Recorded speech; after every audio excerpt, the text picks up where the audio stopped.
North Shore Scenic Railroad's Duluth Zephyr. My name is Ken, and I'll be your host during the excursion. Our trip today will take us through downtown Duluth, then along the shoreline of Lake Superior, through Leverson Park. We'll climb up Lemon Drop Hill and into the historic Condon District, travel through the neighborhood of Lakeside until we finally reach the Western River Bridge. The entire ride takes about 90 minutes round trip. As you may have noticed, we are currently backing up. Interstate 35, running parallel to the track, was extended about 30 years ago to the east end of Duluth. Part of this extension changed our railroad's original route to the North Shore, so we now back out of the historic Union Depot to the spot where you can switch tracks. We will then be on the other side of the freeway and travel up the lakefront line. As we back to our train yard, I invite you to take a glimpse of the various historic artifacts of rail equipment in our train yard. It's all owned by the Lake Superior Railroad Museum. On board our train today, we have several friendly staff and crew members to help make your journey as pleasant as possible. In our concession area today, we can help keep your stomachs full with items such as candy, chips or cookies, and your mouths wet with a variety of sodas, juices, water, and the various adult beverages. Along with us, we have a selection of souvenirs from our gift shop and invite you to take a look at some of the fun items we have for sale. You probably already met our conductor, who collected your tickets as you got on the train. The conductor is in charge of safety and the overall operation of our train today. If you have questions, feel free to ask any one of us, and we'll be delighted to be of assistance. The engineer is the operator of the train locomotive. Along with our firemen, who will help with throwing switches and helping on unhooked cars a little later on in the trip. All the engineers, firemen, conductors, and maintenance crews on the North Shore Scenic Railroad are volunteers. We are very fortunate to have such dedicated crew members who donated over 14,000 hours last year alone to keep our railroad working safely. We truly cannot operate without the hard work of volunteers.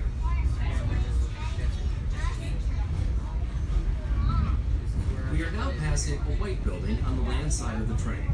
This is our Draper maintenance facility. It was built in 2000 and allows our crews a place to work on the equipment year-round. It came from a generous grant from Leonard Draper, a longtime board member and a lifetime rail enthusiast who left $300,000 of his will to have the building built. The Lake Superior Railroad Museum, where we are departing from, is open 7 days a week. We encourage everyone to go through the depot at some point after we return. Check out all the ever-changing displays we have for your enjoyment and the preservation of the rich history of our area. You also get a discounted admission with the purchase of a train ticket that you already have. The Duluth Depot itself houses 4 different museums, including the Lake Superior Railroad Museum, St. Louis County Historical Society, Duluth Art Institute, and the Veterans Memorial Hall. It is also home to 5 performing arts organizations: the Duluth Superior Symphony Orchestra, Minnesota Ballet, Duluth Playhouse, Matinee Musicale, and Arrowhead Chorale. During today's excursion, I'll be talking about points of entry through, since the metal walkways can become very slippery. There are several bathrooms available on the train today, almost every car. Some of the restrooms have running water to wash your hands, but we ask that you do not drink it.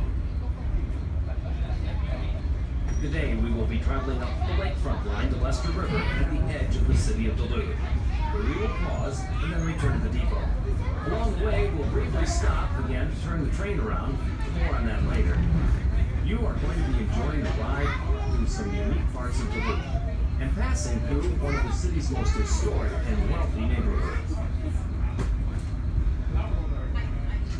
When we were boarding, I noticed a few of you with cameras and smartphones that have cameras in them. Photography is encouraged, and I invite you to take many, many pictures. We hope that you'll upload these photos to our Facebook page, which is North Shore Scenic Railroad, or our Twitter and Instagram handle @Duluth Trains. We can also be found on TripAdvisor, where you can leave feedback for us after the trip. Now on the lakeside of the train, we begin the tour with the new Pier B Hotel and Resort, which is the former site of an industry called Lafarge Cement. It operated the cement silo you see in the background and loaded cement onto ships here. Over the past few years, the property has been converted to house this new large hotel complex. Now on the lakeside of the train is Bayfront Festival Park. It's home to many events throughout the year, including the 4th of July Festival, organize the Midwest's largest fireworks display ever. Bayfront Blues Fest is here in August, and for the holidays, the Bentleyville Tour of Lights, one of the biggest and brightest outdoor light shows of its kind in the world. And there are many big-name concerts here by the water, too. Robert Zimmerman grew up in Duluth. He played here, but you probably know him better as Bob Dylan.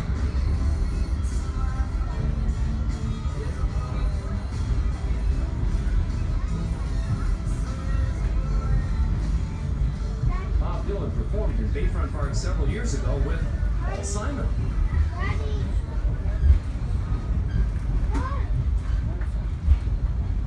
Next to Bayfront is a multi-level, multicolored building. This is the Great Lakes Aquarium, which was opened in July of 2000 as the only all-freshwater aquarium in the U.S. It houses aquarium exhibits, natural history center, science center, and cultural exhibits. Kids of all ages love the playful river otters and interactive displays. The building was modeled after a cannery in Monterey, California, and local artist Chang Hee Chi selected the colors. Red is for iron ore, blue for Lake Superior, and green for the forest industry. The Duluth Entertainment and Convention Center, operating on the lakeside, is also known as the Deck and has continuously grown over the years to be a complete entertainment venue. It includes a conference center, several auditoriums, large arena, curling club, symphony hall, Bristol Fleet ticket office, and its newest addition, the Amsoil Arena, home of the University of Minnesota Duluth Bulldogs men's and women's hockey teams. If you look onto the lakeside of the train, you'll see a large red ship. This is the William A. Irvin, which was once the flagship of the United States Steel Company's Great Lakes Fleet. It was built in 1938 and is 610 feet long and 60 feet wide. It could carry 14,000 long tons of iron ore. The Irvin sailed on Lake Superior for 40 years and was retired in 1978. It was moved to this slip in 1986 and is on the National Register of Historic Places. It's now a museum open to the public for tours. Every Halloween, it's turned into a floating haunted house called the Ship of Ghouls. The Paul Archer Bertha is currently the largest ship on the Great Lakes, which dwarfs the Irvin at 1,014 feet in length and can carry approximately 68,000 tons of polar iron ore. We're going to go through a short tunnel that is underneath Lake Place Park. It's home to the Sister Cities International Sculpture Garden, with some amazing sculptures from around the world on display. Duluth has sister cities in 5 different countries: Sweden, Japan, Russia, Iraq, and Canada. And artists from each city created a sculpture that's on display in the garden. As we exit the tunnel, you get to see the greatest of the Great Lakes, the largest lake on the entire planet, Lake Superior, and now on the lake side of the train.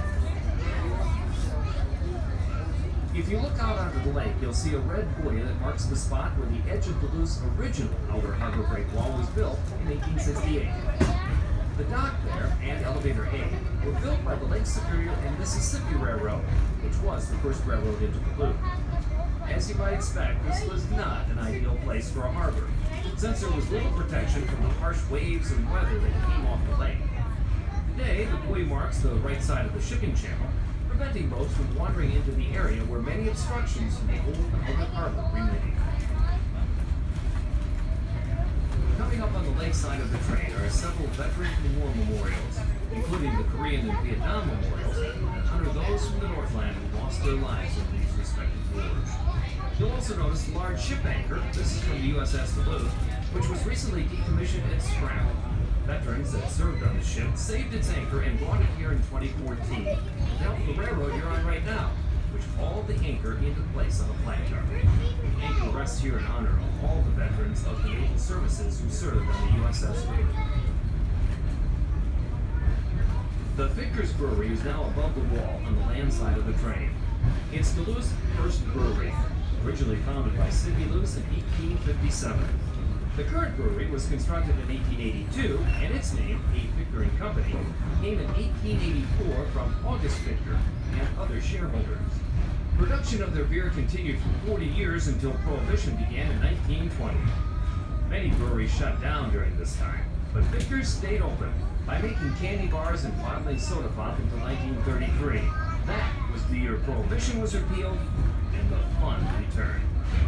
Vickers resumed brewing beer and business boomed during the 1930s. Production was up to 100,000 barrels a year. Doors to Vickers Brewery were closed in 1972, ending 115 years of brewing.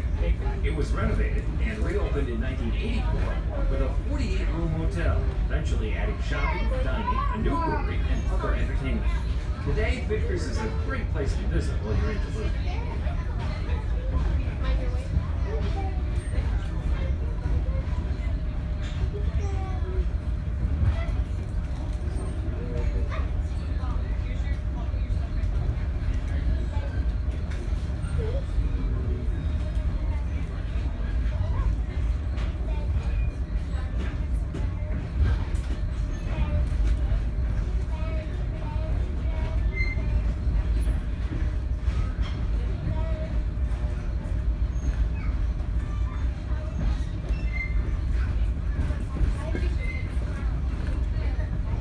We are now entering Leif Erikson Park, named after the famous Viking explorer.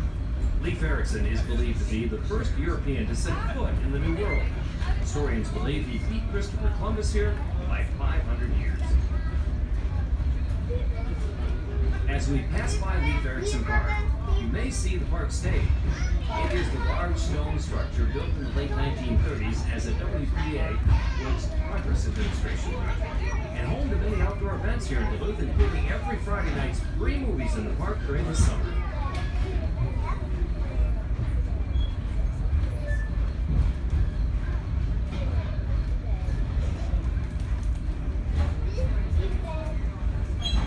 Although not visible from the train, above us right now on the land side is the Duluth Rose Garden, located at the northeast end of Leif Erikson Park. The perennial garden is built around a stone fountain that was gifted to the city of Duluth in 1905 in honor of pioneer George C. Stone. The Rose Garden is cared for by the city of Duluth and is in bloom from late June through the summer, and is among many highly suggested places to visit here in the city.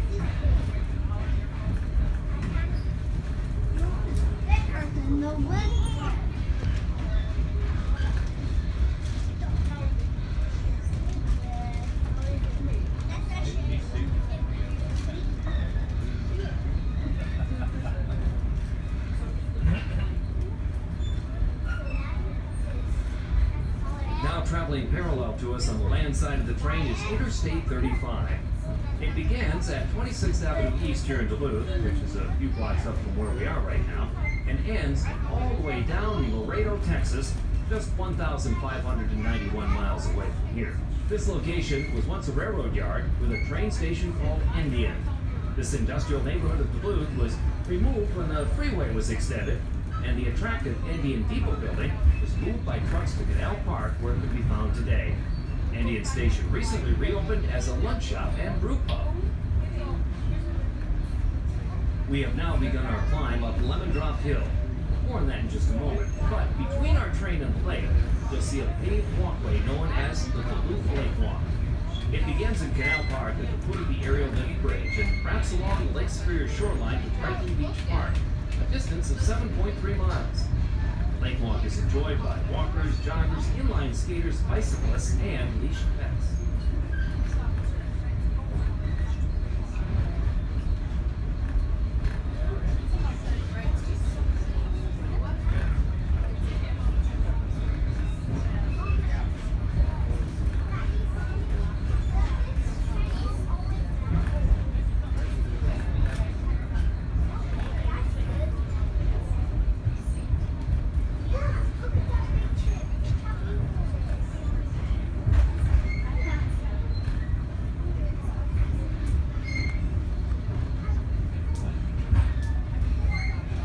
The townhomes on the lake side of the train are part of Beacon Point Condominiums and Resort.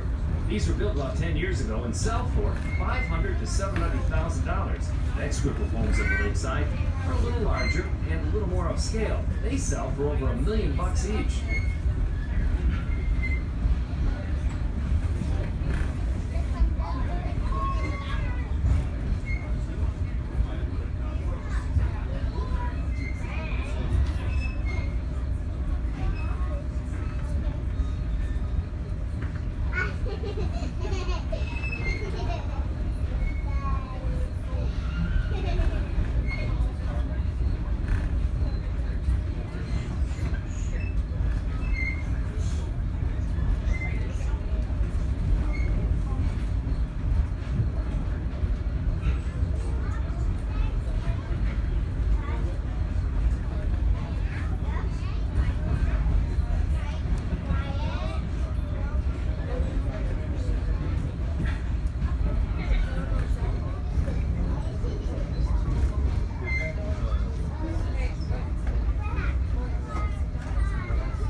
approaching the second tunnel on our excursion.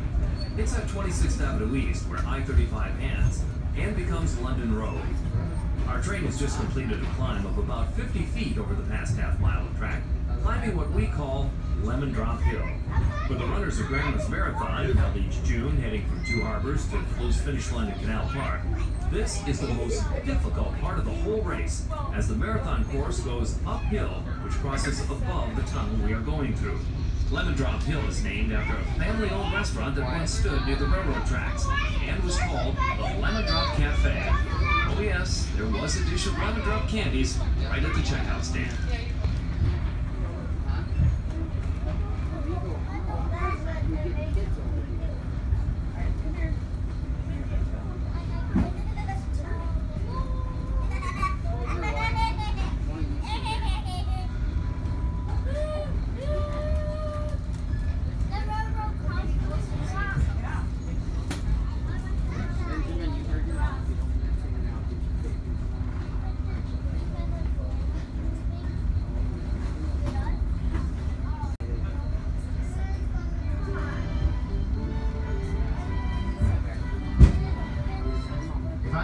Narrator for a moment. Let me introduce myself. I am Dan Hartman. I'm the director of the Glensheen Historic Estate, or Glensheen Mansion, and the train is now entering what's called Condon Park. But actually, the area that you just went over is actually not technically a park right now. It's actually been kind of abandoned for the last 100 years. Why is it called Condon Park? Well, it's named after the guy who built Glensheen Mansion, Chester Condon, and he was a lawyer, a businessman, and a philanthropic person who really cared for the city of Duluth. The house that you could maybe see in the background here, or that mansion, is a neo-Jacobean style mansion with 39 rooms, 15 bathrooms on the shore of Lake Superior. It is the #1 visited house museum in the state of Minnesota.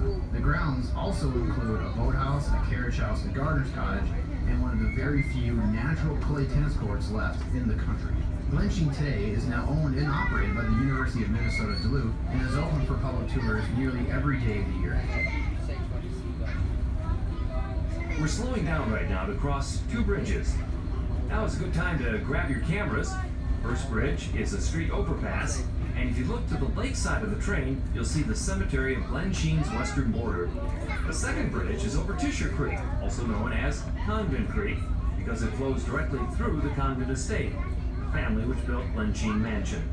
The bridge we're on is 107 feet long and stands 40 feet above the water.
If you look to the land side of the train, you'll see a large building and sports field. This is the new East High School, location of the former Ordine Middle School, which was named for Albert I. Ordine. Mr. Ordine purchased this land from Northland Country Club, which had planned to use the property as a 6-hole golf course, but actually had fairways split by Superior Street. Balls would fly directly over the street. The idea of the golf course was abandoned, and Mr. Ordine gave the property to the city of Duluth. It was to be used as a recreational field, and in 1928, when Mr. Ordine passed away, he left money for equipment for the playing field. In 1954, the city of Duluth transferred the property to the Board of Education, and construction began on the school. It served first as a junior high, then as a middle school, and now as a state-of-the-art East High School. Go Greyhounds! We are now entering the historic and beautiful neighborhood called Lakeside. The lake is not directly visible from most of this area, but the neighborhood is situated here on the east end of the city, nestled along Lake Superior's shore only a few blocks away. That's this train. The neighborhood was originally known and plotted to be a village called London back in May of 1871, and eventually became known as New London. The area was incorporated as the village of Lakeside in 1889, and became part of the city of Duluth 4 years later. Built to service this neighborhood, London Road has become one of the most traveled thoroughfares in the city of Duluth. Lakeside hasn't always been a nice, cozy neighborhood as you see it today. Much of it was destroyed in the Great Fire of 1918. This fire actually started in Cloquet, Minnesota, about 20 miles south of Duluth. On October 10, 1918, a passenger train was traveling from Duluth to Hibbing, and some local people reported seeing a small column of smoke. There was a large pile of wood sitting on a siding, and some of the wood chips and bark caught fire.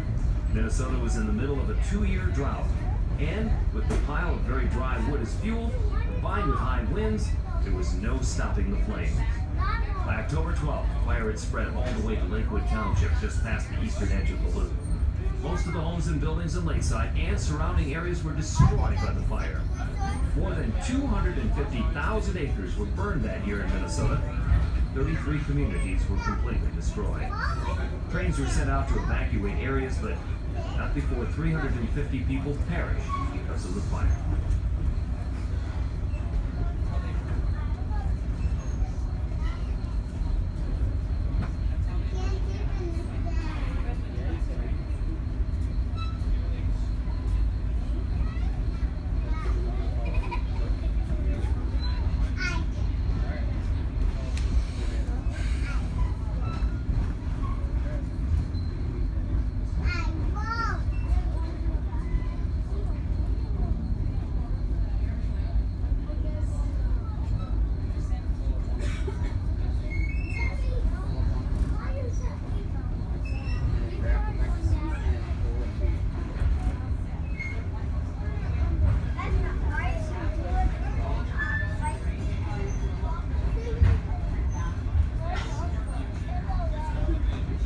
If you look onto the land side of the train, you'll see a 2-story brick building with a red and white awning.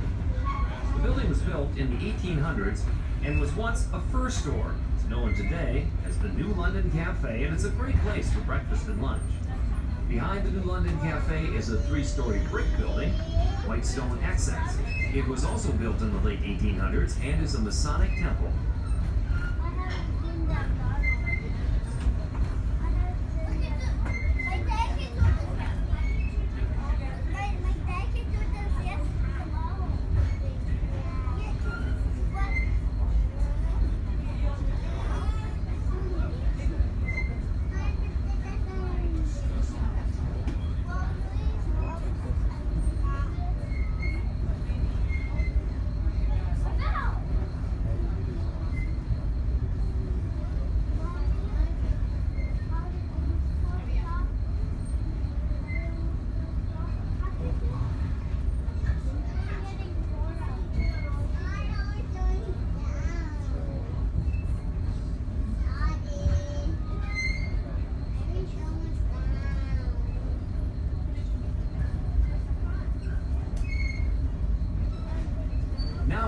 one side of the train, you'll see Lakeside Fire Hall number 6. It was built in 1911 and survived the Great Fire of 1918 with good reason. It's a fire hall. It's the second oldest operating fire hall in the entire state of Minnesota.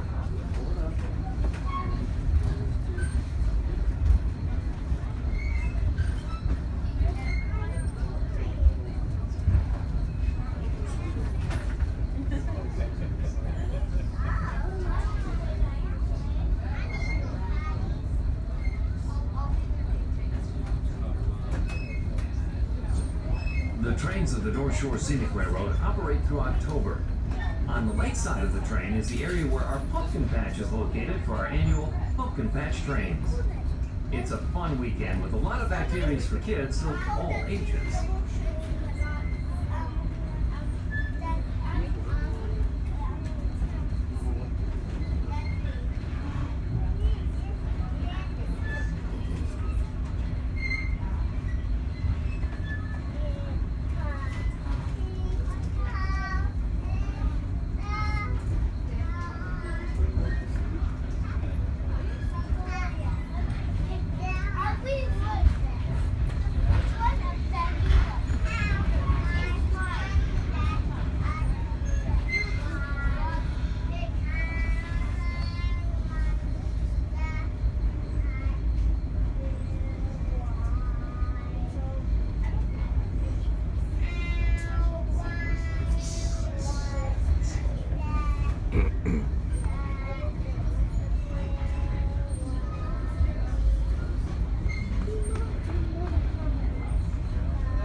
We are slowing down now to cross the Lester River. The river was known to the Ojibwa people as Buzabike Zibe, which means river where water flows through a worn place in the rocks. The origin of the English name is not really known, but it may have something to do with naming after an early settler in the area named Lancaster, which was often pronounced Lester. The bridge is 150 feet long and stands 44 feet above the water. Around 1890, the Duluth and Iron Range Railway had a station and turntable here, and offered daily rail service from this area to downtown Duluth, much like the North Shore Scenic Railroad does today. The Lester River is a favorite spot for netting smelt, a small fish that was first stocked in Lake Michigan in the early 1900s and quickly spread into Lake Superior. Beginning in the spring, fish migrate at night up the North Shore streams to spawn. Many people stand in the bridges